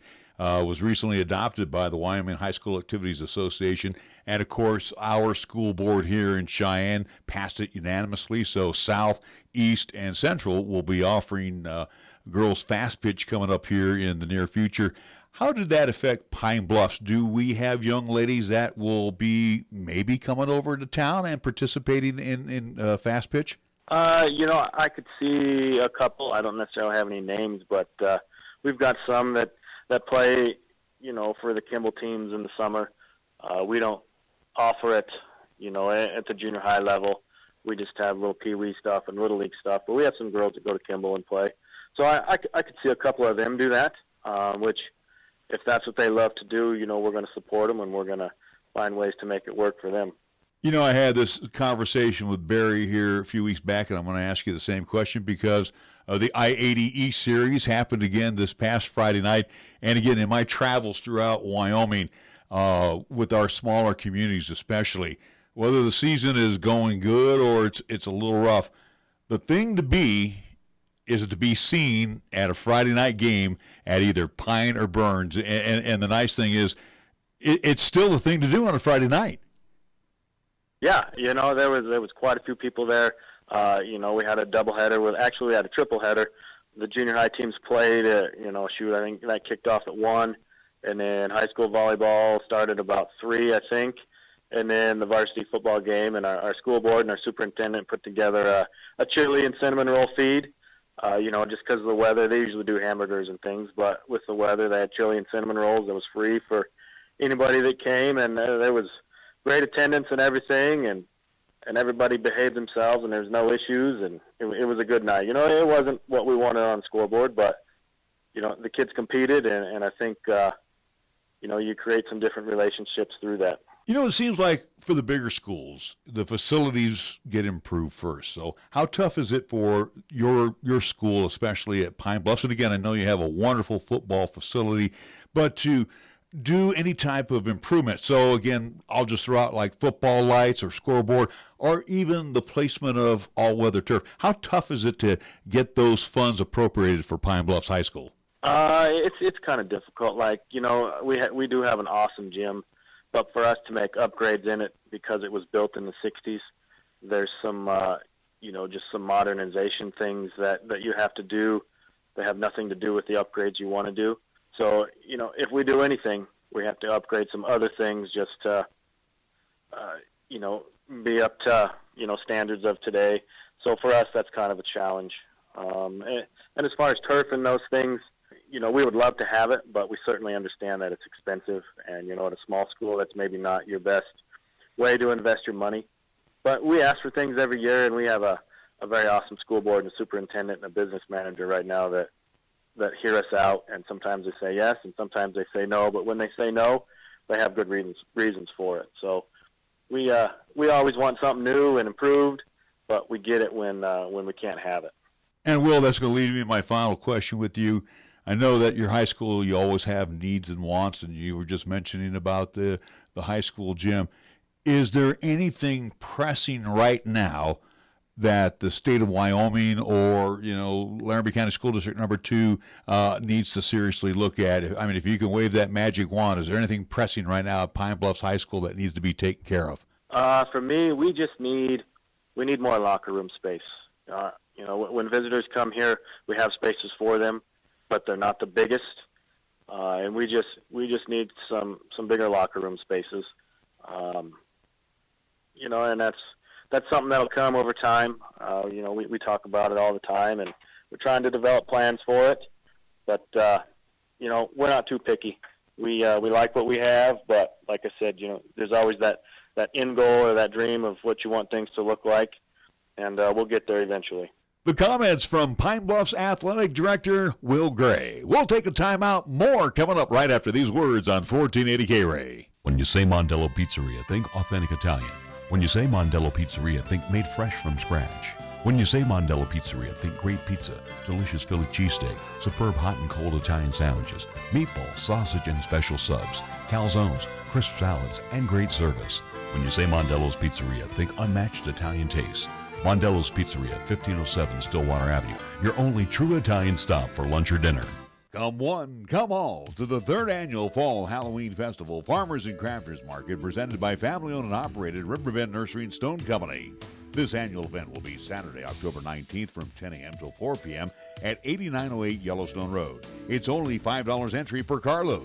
There will be plenty of vendors and crafters, hay rides, pumpkins, straw and corn stalks for sale, along with crafts for kids, fall and Halloween gift items, and a whole lot more, including food vendors serving up delicious eats. All youngsters are encouraged to wear their Halloween costumes too. So mark it down and plan to attend a fun day at the 3rd Annual Fall Halloween Festival Farmers and Crafters Market, Saturday, October 19th from 10 a.m. till 4 p.m. Brought to you by Riverbend Nursery and Stone Company on Yellowstone Road in North Cheyenne. If you're looking for fun and style, then the new 2019 Kia Optima has what you need. And here at Kia of Cheyenne, we can help you own one. I'm AJ Miller, and the 2019 Kia Optima will reward your daily drive with comfort, performance, and advanced engineering. Kia Optima technology, your phone allows access to remote lock or unlock, climate control, 24-hour roadside assistance, and much more. Come in, call 775-0123, or go to KiaofCheyenne.com, and we'll make it easy. 1480 KRAE has been Cheyenne's home for good times and great oldies. Add to that live play-by-play sports featuring high school football and basketball, along with LCCC men's and women's basketball. Now combo that with KYOY FM, and you have Cheyenne and the area's only locally owned AM and FM radio stations. But we don't stop there. We also have 2 FM translators which serve the area with programming from both KRAE and KYOY. And that equals a lot of bang for your advertising dollar. Radio yesterday and now today, along with our websites, web streams, and digital ventures, makes us your one-stop shop. For more information, please call Don Morris at 307-637-0301. First Tier Bank's drives remain competitive and offer some of the best CD rates in the community, as well as area banks and credit unions per Rate Watch reports. How does that make a difference to you? First Tier Bank can assist you in securing some of the best rates on CDs. First Tier Bank offers the personalized customer service you've grown accustomed to and deserve. Plus, feel confident that your finances are taken care of by a responsible, knowledgeable staff. Call 307-632-3500 and ask for Caitlin or Debbie. Member FDIC, Equal Housing Lender. Under the definition of fun in the dictionary, they need to include 2 more words: Wyoming Downs. It's the perfect way to have fun with new and even more exciting simulcasting games on display, including Classic Heat, Great American Racing, Samurai Legacy, plus the Great Jackpot. That's just a sampling of fun that's happening today at Wyoming Downs. Make sure to get your player's card to enjoy triple points on Sundays, double points on Mondays, plus other special promotions going on at Wyoming Downs, with 2 fun locations in the Cheyenne Plaza at 3617 East Lincoln Way and at the Outlaw Saloon at 312 South Greeley Highway. Remember, for more information, go to wydowns.com. Here's the latest weather forecast on 1480 KRAE. For today, it'll be mostly sunny with highs around 74. For tonight, it'll be partly cloudy with lows around 39 and winds out of the south at 10 to 15 miles per hour. On Friday, it'll be mostly sunny with highs around 55. And on Friday night, it'll be mostly clear with lows around 29. You bleed brown and gold? So do we. Wyoming Cowboys football and basketball is always front and center on this show. This is Wyoming Sports Talk Today, and it's here on AM 1480 KRAE. Larry Prody talking with head coach Mark Lenhardt of the Rock Springs Tigers. And Mark, real quick, I guess the one question that comes to mind, and I know the answer because I've been around long enough, but making that move from 3A, from Torrington, to coming to Rock Springs, is there much difference in 3A to 4A football? Yeah, there is quite a bit of difference. I think more than anything, and it's funny, I just was asked that same question not long ago, and I think the biggest difference you see is at the 3A level, you typically have one receiver you got to try and take away. You typically have, maybe 2 or 3 run schemes you got to take away, and at the 4A level, there's just more depth, and more athletes across the board, and so you have to play it a little bit more honest because there's typically more than one guy who can beat you, and so at the end of the day, football is football. That hasn't changed. But just the style of offenses and the style of defenses that people play, it's a little more college-y. At the 3A level, you see a little more 2-back run game. You see a little bit more of maybe some traditional stuff where people are running things that they've ran for years. You have coaches who've been there for a while. And the 4A is just a little more spread out offensively and defensively. So there's some differences, but at the end of the day, football is football. You know, you look at your system that you brought in from Torrington to Rock Springs, and again, I think this is kind of what the doctor ordered, a little more stability at that coaching position, but had the kids bought into the Mark Lenhardt system? Yeah, I think so. I think that they're doing a good job, and they're really trying. We're obviously a work in progress. I'd say, honestly, we've been a little bit more smoke and mirrors early on, trying in this first year to get as many wins as we can to get the kids excited about playing football here at Rock Springs.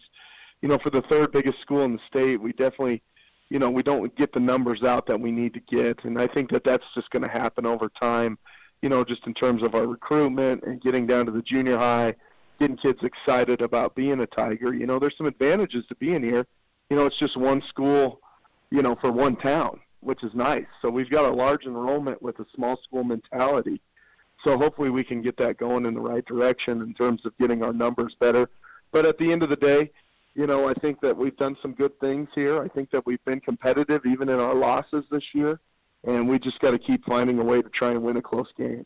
There's a lot of tradition at Rock Springs, even like at Cheyenne Central. And I know Mike Apodaca at Cheyenne Central trying to revive that winning tradition. You were a part of that, so you know exactly what I'm talking about.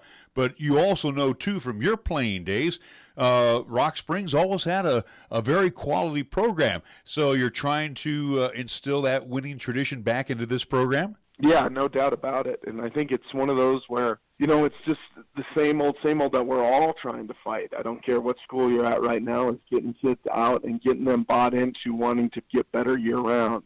Football is a game where you put an awful lot of work into playing 9 games. It's not like basketball where you can go play AAU or then you play 25 regular season games or whatever it may be. You're playing a lot. You're not playing very much. And so getting them to want to buy into being in the weight room, to throwing in the off season, to spending some time, watching film and doing all the stuff that it takes to be successful. The Big Four, when you look at East, Natrona, Thunder Basin, and Sheridan, those kids do that, and we've got to find a way to get it to that level. And I do think us, definitely Central and Rock Springs, are on the right track to making that happen. I'm glad you mentioned the Big Four because, again, what we've said here in the past, they have that luxury of just reloading each and every year. And again, this is what you're attempting to do at Rock Springs is get this program to reload and be competitive. However, you look at where you're at here with the last 2 games of the season, schedule makers weren't too nice to you because they give you 2 of the Big Four as you wrap up your first year at Rock Springs. Yeah, and, like we've told our kids, we know, we've heard some people around here call it the gauntlet, Thunder Basin, East, and Natrona. And no doubt those are good teams, but I think people also are looking at our team now and saying this isn't just a gimme anymore, that we're going to have to show up and play. And, we were up 14-2 at halftime against Thunder Basin last week. And then they come out in the third quarter and did what good teams did, and they scored, 22 unanswered, and we were never really able to get anything going offensively to try and stop the bleeding. But, we also threw an interception in the end zone at the very end, with about 6 minutes to go to cut it to 3. So at the end of the day, we had our chances. Against Cheyenne Central, we had our chances. We lost a close game there. And against Sheridan, really the first game of the year, we fumbled twice inside the 10. So if we can find a way to just get into the end zone when we get our opportunities and clean up a few things on special teams, I think we're going to be all right. I've talked with Chad Goff many times, and again, we've covered Cheyenne, Eastern Rock Springs for many years, and this has always been a battle, whether it's been at Rock or whether it's been at the old Oakey Blanchard or even at the new Oakey Blanchard Sports Complex. And I know Chad does not take anything for granted, but you and your Rock Springs Tigers will have your hands full with both that offense and defense when you come to town. Oh, no doubt. Graydon Buell's he's a hell of a quarterback. I mean, the stats show it, 67% completion percentage. He's thrown 24 touchdowns to 4 interceptions. He's got as good a touch on the deep ball as any kid I've seen, at this level of play since I've been coaching in Wyoming. And they do a nice job of staying balanced. And their offensive staff will spread you out, but they'll still run the ball effectively. So they do a really, really nice job. And then defensively, they're not overly big. We'll have a size advantage, but they're going to do what everybody else has done, and they're going to come down and try and take away the run game and make us throw it. And although we're not as good at throwing the ball as, most of the teams in 4A are in some aspects, we've improved a lot considering that we've ran the double wing for the last 3 years. So our kids are doing some good things. There's no doubt about it, and we're improving. And hopefully we can try and find a way to put it all together on Friday night. And final thought, Mark, I do appreciate you joining us here on our pregame show. The standings right now, and again, it's always great for the talking heads like me in the media. We always like to play the game what if, and here's all the scenarios that can happen. I'm sure your kids also are aware of where they're at in the standings, and they know if they can win here, this could happen. It has to do, I guess it has to build some excitement as your kids prepare for this upcoming weekend. Yeah, I don't think there's any doubt about it. We went through all the scenarios with them, and, if we can find a way to win our last two, we host a home playoff game and we guarantee ourselves a winning season. And people maybe don't realize this. Rock Springs has had one winning season in 17 years. So for us to be able to accomplish that would be a heck of a goal, and there's still a scenario out there if we can find a way to win this, and things go a certain way. If we all finished at 5-4, us Central and East, it would come down to a coin flip, and so then you never know what's going to happen. You could be hosting a playoff game to being the 6th seed. So at the end of the day, we just got to try and take care of business on Friday night to give ourselves a chance. And we know it's going to be a tall task, and we know that they'll be prepared for us, and hopefully we can find a way to come out and give ourselves a chance in the fourth quarter. Rock Springs head coach Mark Lenhardt. We will take a timeout. We'll be back with more right here on 1480 KRAE. Welcome to the biggest thing in tacos since tacos. Introducing the Taco Perfecto from Taco John's. That's right, we said it. Perfecto. That's Spanish for perfect. We redesigned it with an aerodynamic shell to give you the best bite every bite. Choose between seasoned to perfection beef, chili lime chicken, or upgrade to hand-carved sirloin steak. Sure, it was hard to perfect, but it's easy to eat. The Taco Perfecto from Taco John's. Bigger, bolder, better. B&B Appliance and TV has been your locally owned appliance store for 49 years. Not only do we offer several major brands, we also service what we sell. And we have the largest parts department in Laramie County. Next time you're in a big box store, just ask to see their parts and service department. Then come visit the appliance experts at B&B Appliance and TV, 714 Central Avenue. Best brands, hometown service. Capital Lumber is number one in Cheyenne. Are you listening? We're all the lumber store you'll ever need. Since 1966, family-owned and operated Capital Lumber Company has been the stop for all lumber, paint, tools, accessories, remodel and do-it-yourself projects, and so much more. Now, Capital Lumber Company announces the beginning of a tasty relationship with Traeger grills, as they now have in stock several models of Traeger grills, along with pellets and accessories. Capital Lumber Company at 1222 Dunn Avenue in Cheyenne. Be part of the first Innovations in Medical and Surgical Nursing Conference in Cheyenne on October 24th, 2019 at the LCCC Clay Pathfinder Building from 7:30 a.m. to 5 p.m. This conference will cover topics such as new technologies, opioid use, pacemaker care, and more. We hope you will join us in October for the Innovations in Medical and Surgical Nursing Conference. Register today at CheyenneRegional.org/innovations, sponsored by Cheyenne Regional Medical Center. You can actually get something good for your health at a drive-thru window. When you order your next prescription from Medicap Pharmacy, call ahead and use our drive-thru window. Or you can call for free delivery. You can even log on to Medicap.com and order a prescription refill. Your Medicap pharmacist will call you to make arrangements for pickup or delivery. Medicap Pharmacy will always make time for you. Medicap Pharmacy, 1947 Bluegrass Circle, next to Texas Roadhouse in Cheyenne. Or call 635-3712. The team at Chick-fil-A, Windmill and Delrange, directly across from Powers Field and Menards, are proud sponsors of the student-athletes for the 2019-2020 school year for high school and LCCC. Not only do they support the athletes, but they are ready for your next cater-out event, meeting, or gathering. A special thank you to Chick-fil-A and all they do for 1480 KRAE and our sister station KYOI-FM during the year. For more information, call Chick-fil-A at 638-4444. We're taking Cheyenne, Wyoming Sports Talk Radio to a whole new level. This is Wyoming Sports Talk Today. Don't look at me. I think these people are completely nuts. Stop this crazy thing! And and it's only here on AM 1480 KRAE. Right now, our conversation continues. This time we talk with East High head coach Chad Goff. Coach, I want to go back just quickly to last week, and one thing that I saw with your team, and I'm sure you can appreciate it, your team is a good old-fashioned blue-collar working team. I mean, they have a lot of resolve. They don't panic, and I think that's a testament to you and your coaching staff. But, again, you have to feel very confident every time you put this team on the football field. They're not going to panic. Yeah, they've done a good job this year of reacting to situations and like you said, not panicking and staying in the games, and that's pretty special when you're dealing with high school kids. What makes this team different from all the rest that you've coached at Cheyenne? And again, I really like the makeup of this team. And again, just 4 points, Coach, and you could have a perfect record to this point. Yeah, I think like we've already talked about a little bit, just their ability to not panic. I've coached teams when you go up to Natrona and you're down 14 points and you walk out of there 45-0 loss. It's just a team that stays in battles and competes, and they're truly a good group of kids that just truly appreciate each other. The older kids are so good to the younger kids, and the younger kids look up to the older kids, and it's a pretty good makeup. I kind of chuckled to myself when I asked this question because obviously Thunder Basin has been the top dog team all season long, and then, of course, Sheridan's always had that successful program in Natrona.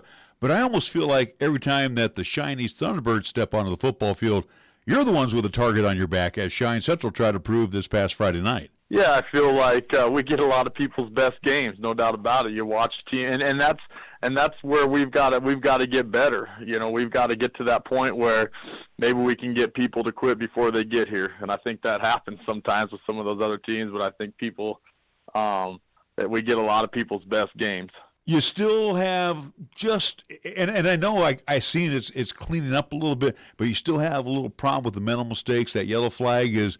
It comes at the wrong times for your team. Yeah, definitely, and that's some of that's on some of us as coaches, getting us into the right spots and doing things a little more efficient from the sideline. And some of it's just mental focus. And we try to work that in practice. When you're tired, you got to be focused more when you're tired, and so it's definitely something we're trying to clean up. Every Friday night you got to bring A game, and of course this Friday night at home you have to bring the A game again. As you told me on our postgame show last weekend, you've had some great battles with the Rock Springs Tigers. They're under new direction now with Mark Lenhardt, former Cheyenne Central product, and again, most recently he was up in Torrington taking care of the Trailblazers program. But it seems like he's kind of turned things around at Rock Springs and trying to bring back that winning tradition to the Tigers. Yeah, he's done a great job. We knew he would do a great job as soon as he got it. And so he's at a school with probably one of the highest enrollments. He's got kids to pick from, and he's got some giants up front, and kids are understanding his system, and they just keep getting better every week. You look at a program such as Rock Springs, and you've seen pretty much the similarities through the years. You got to stop the running game. You actually want to force this team to pass. That's not really their strength. Yeah, definitely. Their running game, they run a lot of different formations, a lot of unbalanced stuff at you in an effort to try to get you to get misaligned, and they can attack those gaps where you're misaligned. And so you got to be very sound in what you're doing defensively to make sure that you're in the right spot based on what the formation they're giving you is. And like you said, you got to stop that run. They do a good job with it. And final thought, Coach, as we get deep into the season here with a couple of Friday nights left before we move into the playoff round, let's talk about the team physically. And again, on a cold night, you figure there'd be some bumps and bruises, but it looked like your team came out pretty unscathed, and looks like you're pretty healthy as you head into the home stretch. Yeah, I think we're doing okay right now. I think Cole Michael is getting healthier every week, and so that's a positive for us. And so, everyone's got their bumps and bruises right now, and but I think we came out of last week's game pretty good. East High Thunderbird head coach Chad Goff. We'll take a timeout. We'll come back. We'll have more right here on 1480 KRAE. At Platte Valley Bank, we love to see our customers come through the door. Well, we know life can be busy and you don't always have time to come to the bank. That's why we offer user-friendly online and mobile banking products with features such as bill pay, recurring transfers, mobile deposit, and now digital wallet. At Platte Valley Bank, you can manage your money how you want, when you want. Whether you prefer to bank in person, over the phone, or online, Platte Valley Bank makes it easy to take care of your finances. Platte Valley Bank, member FDIC. When you say Mondello Pizzeria, think authentic Italian. When you say Mondello Pizzeria, think made fresh from scratch. When you say Mondello Pizzeria, think great pizza, delicious Philly cheesesteak, superb hot and cold Italian sandwiches, meatballs, sausage, and special subs, calzones, crisp salads, and great service. When you say Mondello's Pizzeria, think unmatched Italian taste. Mondello's Pizzeria, 1507 Stillwater Avenue, your only true Italian stop for lunch or dinner. Come one, come all to the 3rd Annual Fall Halloween Festival Farmers and Crafters Market presented by family-owned and operated Riverbend Nursery and Stone Company. This annual event will be Saturday, October 19th from 10 a.m. till 4 p.m. at 8908 Yellowstone Road. It's only $5 entry per carload. There will be plenty of vendors and crafters, hay rides, pumpkins, straw and corn stalks for sale, along with crafts for kids, fall and Halloween gift items, and a whole lot more, including food vendors serving up delicious eats. All youngsters are encouraged to wear their Halloween costumes too. So mark it down and plan to attend a fun day at the 3rd Annual Fall Halloween Festival Farmers and Crafters Market, Saturday, October 19th from 10 a.m. till 4 p.m., brought to you by Riverbend Nursery and Stone Company on Yellowstone Road in North Cheyenne. If it happens on the diamond, the hardwood, the field, or even the ice, we'll talk about it on Wyoming Sports Talk today. Hi, this is Nick Peretti inviting you to join Larry Peretti and myself each weekday from 3 to 5 p.m. as we, along with our special guests, talk sports locally, regionally, and nationally. And you can chat with us too at 307-514-1071. It's Wyoming Sports Talk today only on 1480 KRAE, and you can stream live with us at 1480KRAE.com. Under the definition of fun in the dictionary, they need to include 2 more words: Wyoming Downs. It's the perfect way to have fun with new and even more exciting simulcasting games on display, including Classic Heat, Great American Racing, Samurai Legacy, plus the Great Jackpot. That's just a sampling of fun that's happening today at Wyoming Downs. Make sure to get your player's card to enjoy triple points on Sundays, double points on Mondays, plus other special promotions going on at Wyoming Downs, with 2 fun locations in the Cheyenne Plaza at 3617 East Lincoln Way and at the Outlaw Saloon at 312 South Greeley Highway. Remember, for more information, go to wydowns.com. Here's the latest weather forecast on 1480 KRAE. For today, it'll be mostly sunny with highs around 74. Then for tonight, it'll be partly cloudy with lows around 39 and winds out of the south at 10 to 15 miles per hour. On Friday, it'll be mostly sunny with highs around 55. And on Friday night, it'll be mostly clear with lows around 29. Fat, lazy, and stupid is no way to conduct a sports talk radio show. We've thrown down the gauntlet, upped the stakes, and made it clear that when it comes to sports talk radio in Cheyenne, there's a new player in town. This is Wyoming Sports Talk Today, and it's only here on AM 1480 KRAE.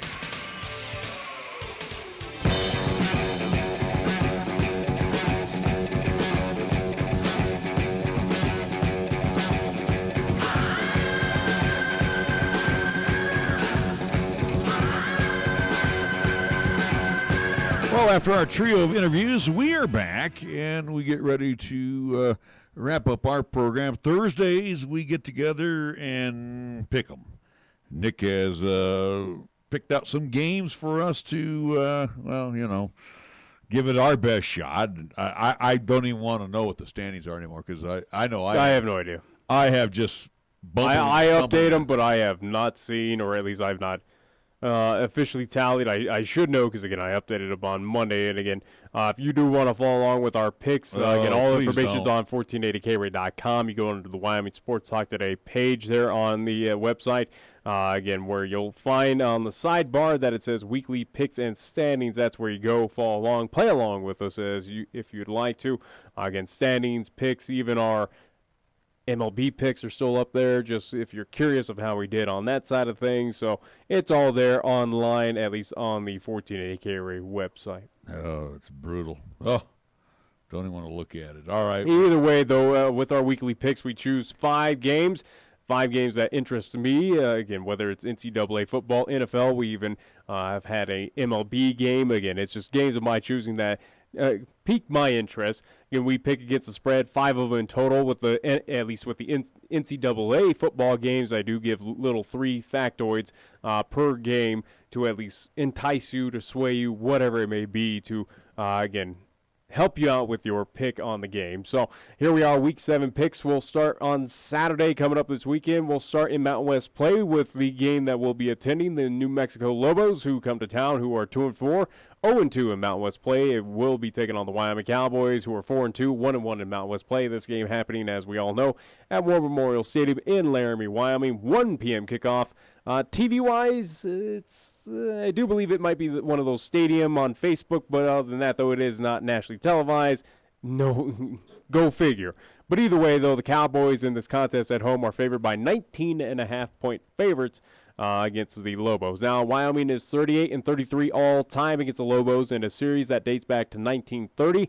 Wyoming is 19-15 all-time against the Lobos in Laramie. UW's overall record in homecoming games is 46-45-3, so that's just homecoming games, whether it's on the road or at home. Again, they're barely above 500 in homecoming games. UW, however, homecoming record at War Memorial Stadium, though, is 41-26-2. So with that all being said, I'll let you go on this one. Again, Cowboys against Lobos. Cowboys 19.5-point favorite in this contest. Let me remind you, they were a 27-point favorite against the Idaho Vandals and barely walked away with the victory in that game. And again, that was an FCS team. Well, then you go back to UNLV, same thing too, when they were doing the UNLV game and they were favored by X amount of points and ended up running away after shutting down the running game and injuring, was it Williams, if I'm not mistaken. 19.5 points after the loss at San Diego State.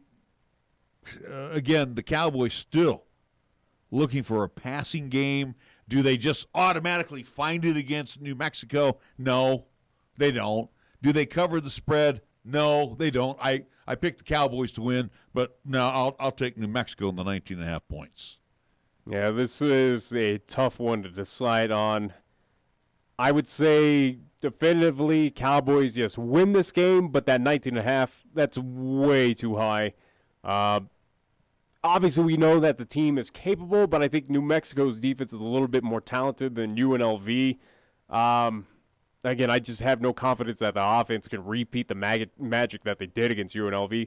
So, yeah, I'll go more so with New Mexico.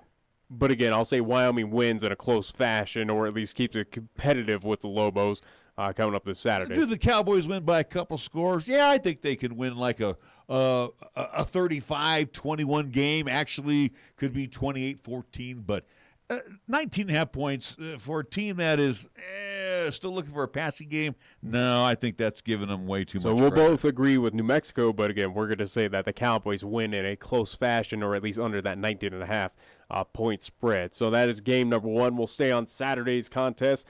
Game number 2 of our Week 7 picks. How about Big 12 action? Team out of Waco, Texas. How about the number 18 Baylor Bears, who are undefeated at 6-0, 3-0 in Big 12 action? They will be at the Oklahoma State Cowboys, who are 4-2 and 1-2 in Big 12 action. This is at Boone Pickens Stadium in Stillwater, Oklahoma. 2 p.m. kickoff. You can see this contest on Fox. Now, Oklahoma State at home. They are a 4-point favorite in this game against the number 18 ranked Baylor Bears. Now, Oklahoma State does own a 20-17 all-time series advantage, including a 13-5 advantage in games played in Stillwater. Oklahoma State has won 17 of the past 23 matchups with Baylor, including 12 of the past 13 games in Stillwater, Oklahoma. Now, Oklahoma State owns an all-time record of 54, 36-7 in homecoming games. Baylor is ranked number 18 in the both AP and coaches poll. That is marking the Bears' highest ranking in both polls since the 2016 season. So, again, fresh faces to the top 25 for the Baylor Bears, and going back to at least those early days. But again, Oklahoma State at home. With all that being said, 4-point favorite. Again, they are not ranked. Baylor is the number 18, and again, they are undefeated at 6-0 in this contest. I got to go with the team as I've seen the facilities down there. Again, I got at least family down there.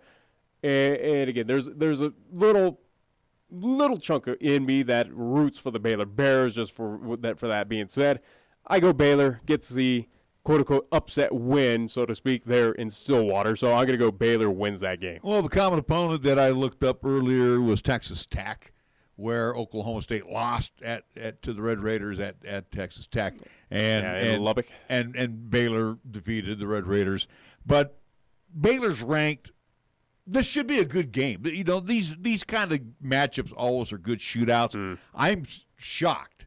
And I think Vegas wasn't getting no action on this thing. That's why they installed, the Cowboys as a 4-point favorite. I'm going Baylor in this one too. I think they're just a little better talent-wise. Yeah, again, I think Baylor absolutely goes 7-0, 4-0 in Big 12 as they take care of Oklahoma State. That does not look all that impressive. They're a good outfit. They probably will go bowling this year, but again, I don't think they have the talent of what Baylor's doing right now, but we'll both agree on that. In game number 2, we'll both go with Baylor to get the quote-unquote kind of upset win there in Stillwater over the OSU Cowboys. So we'll agree on that one. Moving to game number 3, still sticking on Saturday. This will be Pac-12 action between number 17 Arizona State, that is 5-1 and 2-1 in Pac-12 action. They will be at number 13, the Utah Utes, who are 5-1 and 2-1 in Pac-12 action as well. That's happening at Rice-Eccles Stadium in Salt Lake City, Utah.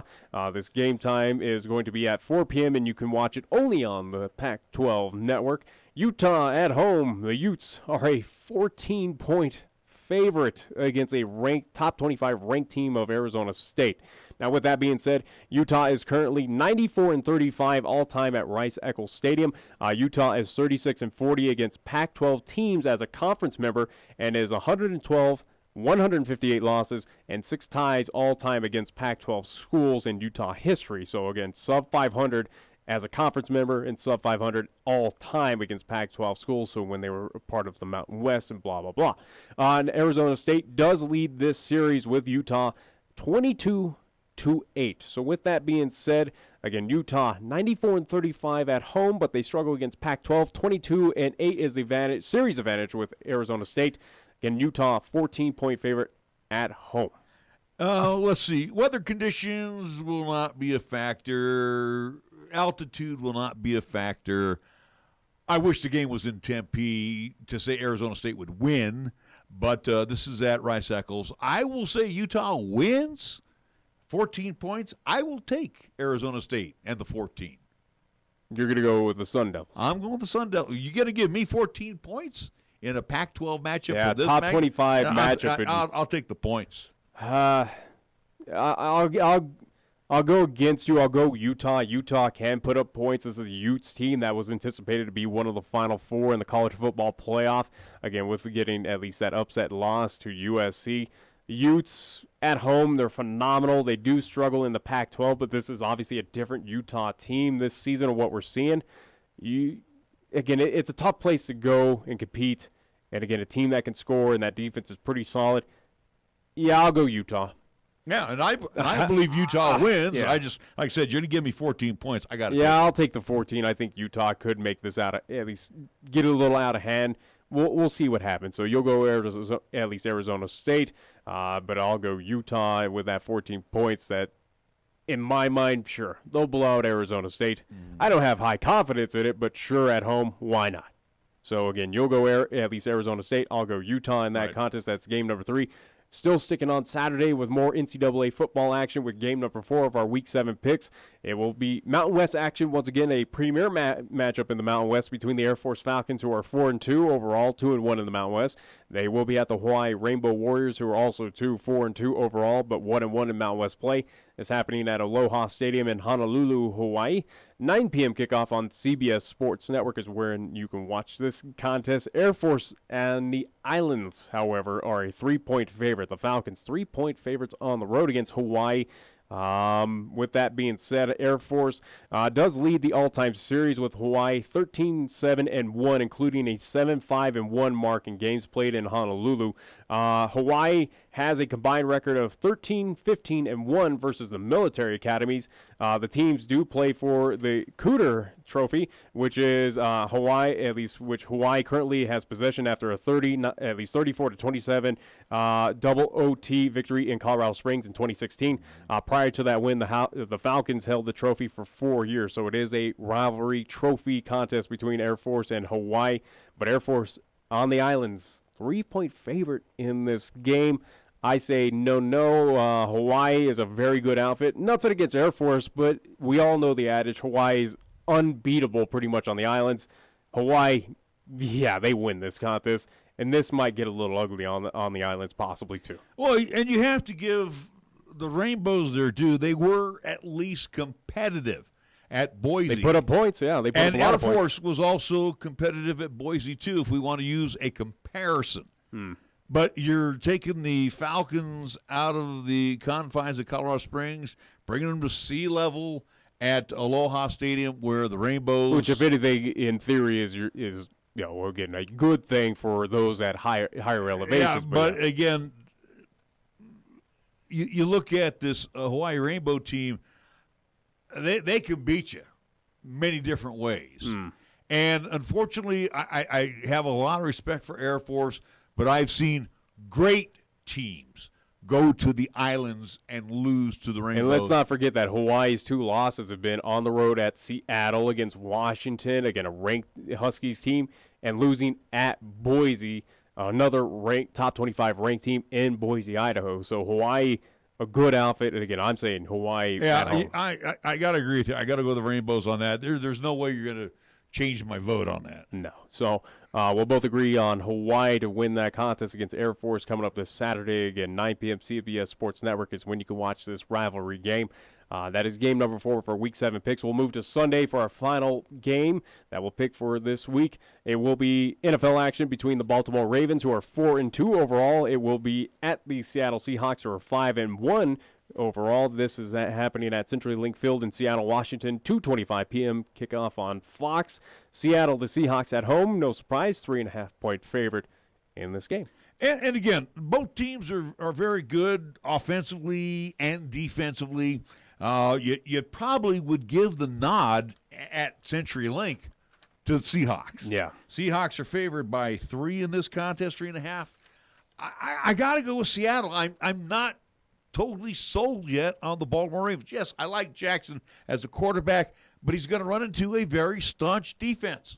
And like you said the other day, the 12th man at Seattle, you've been there. You've experienced it. The 12th man is not what it was when this team, granted, they're seeing success now, but again, playoff atmosphere compared to regular season. I've seen when that stadium but is quiet. I'm just saying you're going to see the Seahawks are starting to find themselves, and they're starting to believe in themselves. And again, as long as you have Russell Wilson at the quarterback position, he wins you. He's matured into a veteran leader on the field, and again, he gets the command from his teammates. So I'm going with Where Seattle. you say you have no faith and don't believe in Baltimore, I say the same thing with the Seattle Seahawks. That 5-1 is not impressive to me. Who have they beaten at this point in time? A whole bunch of nobodies. Baltimore, again, on the same vein, Baltimore has gotten away with some easy wins as well. But I think I'm going to go against you and say that Baltimore, I think, has, again, with Lamar Jackson, with their defense, will quiet down Seattle, take care of business on the road. That 12th man is not going to affect the Baltimore Ravens in this contest where both teams are going to get battle-tested. Baltimore, I think on the road, absolutely wins it. But this is going to be a very drag-out, just knockout fight between these two. It's going to come down to maybe a field goal or so. But I'll give the edge to Baltimore on the road to take down the Seattle Seahawks. Man, like I said, I've got the Seahawks covering the spread in that particular contest. So, again, recapping our Week 7 picks Saturday. No, don't recap them because I looked at the numbers, and they're not good. What? On our picks thus far. We are brutal. I'm coming back. I'm only 2 games behind you. I'm 13-17, and you're 11-19. The Swami was better than us. Whatever. Anyways, recapping our picks, Saturday's contest game 1. We're both going to New Mexico to at least take care of the points, so to speak, not necessarily win against the Cowboys, but again, that 19.5 we don't believe in. So we'll both go to New Mexico. Baylor versus Oklahoma State. We're both going with the Baylor Bears, who get the win on the road against Oklahoma State. In the, at least, game number 3, recap, you went with Arizona State, I do believe, against Utah, correct? So you go with the Sun Devils. I go Utah Utes at home. Game 4, Air Force versus Hawaii. We both agree with the Rainbow Warriors on the islands to win in that game. And Sunday, we'll split between Baltimore and Seattle. I go Ravens, you go Seahawks. So that's a quick recap on our Week 7 picks, which will be posted on our website, along with the updated standings, at least Monday of next week. Gosh, I just shudder to even think about that again. Let's see what else. We didn't mention a couple county games that will be going on as well. Matter of fact, one on the road, one at home, as the Burns Bronx will be on the road. They'll take on the Newcastle Dogies tomorrow in Newcastle, and Pine will be at home tomorrow evening. I forgot who they have.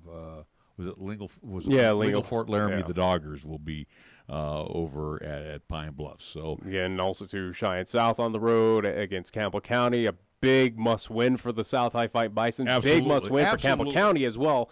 But again, a lot of playoff implications absolutely are on the line for that game coming up this Friday for Cheyenne South to Fight Bison. Again, they need to win, and it's pretty much a guarantee that they should be in, at least in the Class 4A playoffs, again, where you have the 4 other teams stacked up with one win between them.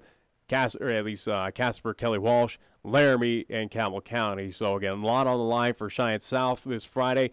Again, we have East versus Rock Springs. Seeding matters for both teams as well there for the Thunderbirds and Rock Springs.